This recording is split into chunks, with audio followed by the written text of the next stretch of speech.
A palavra de Deus nos mostra, lá no registro do profeta Isaías, capítulo 53, especialmente versos 4 e 5, uma verdade espiritual muito profunda e que nos remete à ideia central da Páscoa.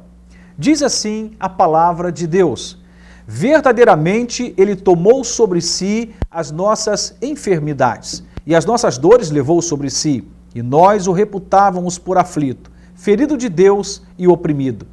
Mas Ele foi ferido por causa das nossas transgressões e moído por causa das nossas iniquidades. O castigo que nos traz a paz estava sobre Ele e pelas suas pisaduras fomos sarados. Imagino que todos nós que temos aí acesso a essa cultura cristã, na verdade o cristianismo não deveria ser uma cultura, não deveria ser um conjunto de valores apenas, na verdade o cristianismo é um estilo de vida, mas nessa forma em que fomos aculturados a entender o cristianismo, por um lado temos acesso a informações que outras culturas talvez não tenham acesso como temos. Por exemplo, temos acesso às escrituras sagradas, temos acesso pelo processo de ensino da palavra nas mais diversas formas de expressar a fé cristã, temos acesso a essa ideia central do que é Jesus, do que é o ministério de Cristo, do que é a Páscoa, do que é o Natal e assim por diante. E creio que você sabe muito bem que a Páscoa ela começa lá no Velho Testamento, especialmente na libertação dos hebreus do império ali de Faraó no Egito. Depois de cerca de 400 anos de escravidão, o Senhor então age para libertar esse povo, usa a pessoa de Moisés e várias pragas são lançadas sobre o Egito e a última praga, a morte dos primogênitos. Havia uma orientação dada aos hebreus de que eles deveriam sacrificar o cordeiro e aí tem uma série de orientações mais minuciosas e particulares que não vem ao caso, mas o cordeiro deveria ser sacrificado e o sangue desse cordeiro deveria ser passado nos umbrais das portas. E à medida em que, na noite em que a morte passaria, a identificação do sangue do cordeiro sobre o umbral de uma porta definia que ali deveria ser poupada a vida. A morte não passaria e não levaria aquele primogênito. O que temos, na verdade, nesse episódio de grande libertação, é um sinal claro de que o sangue do Cordeiro de Deus não somente tira o pecado do mundo, mas nos dá vida, e vida em abundância, vida plena. Naquele contexto, a orientação é que eles saíssem apressadamente do Egito.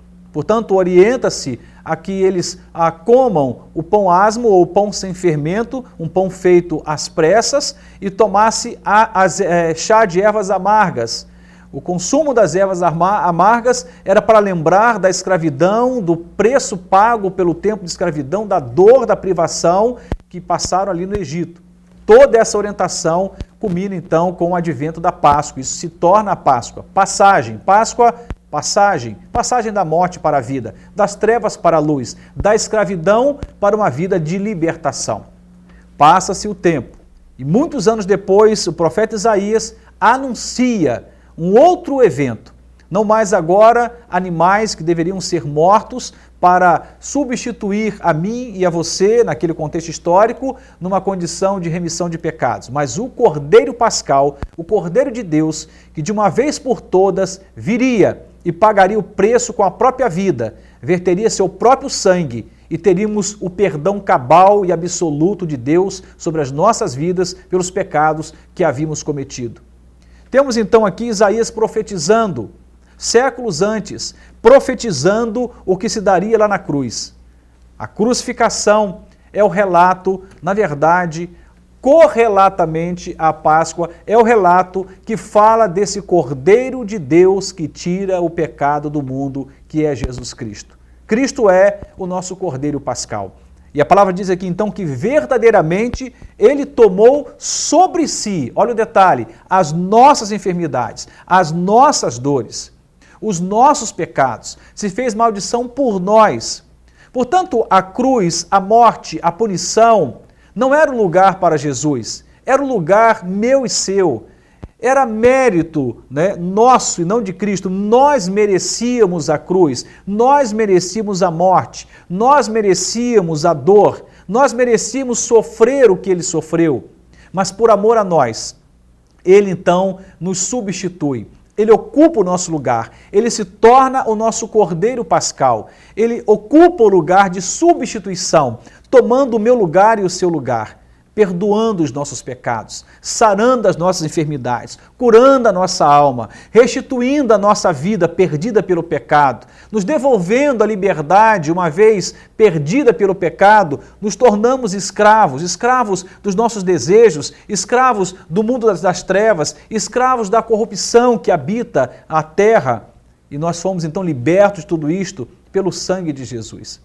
A Páscoa nos fala de possibilidades. A Páscoa nos fala de possibilidades de vida e de vida plena.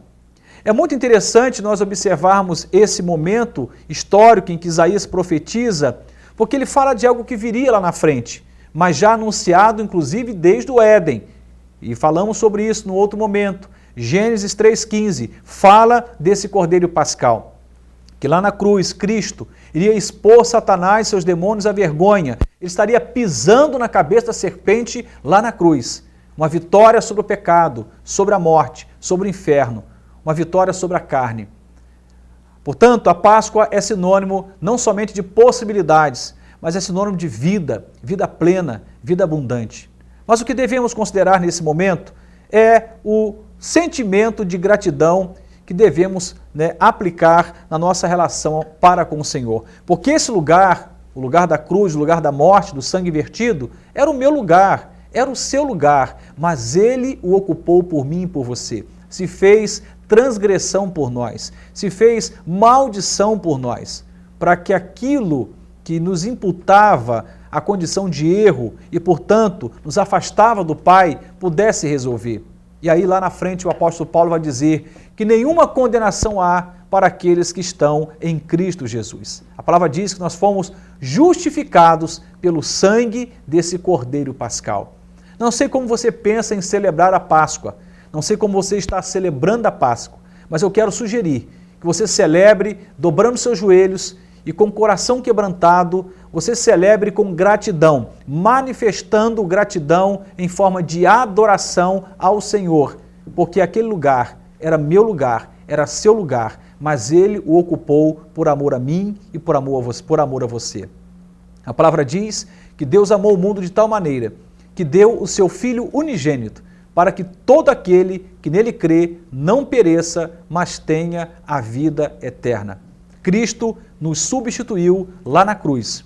E agora, esse sangue do Cordeiro sobre a nossa vida, sobre a vida dos nossos familiares, sobre a nossa história pessoal, nos possibilita vivermos os mais extraordinários dias aqui na terra.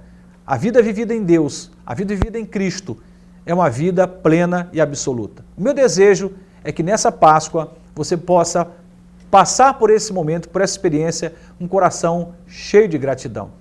E se você ainda não passou por essa experiência, te convido a entregar a sua vida a Jesus Cristo, a se arrepender dos seus pecados, a se lançar diante dele com um coração quebrantado, a suplicá-lo para que ele possa se assenhorar da sua vida, do seu coração e recebê-lo como Senhor e Salvador da sua vida. Que o Cordeiro Pascal possa nos purificar de todo pecado, hoje e sempre. Que Deus nos abençoe. Amém.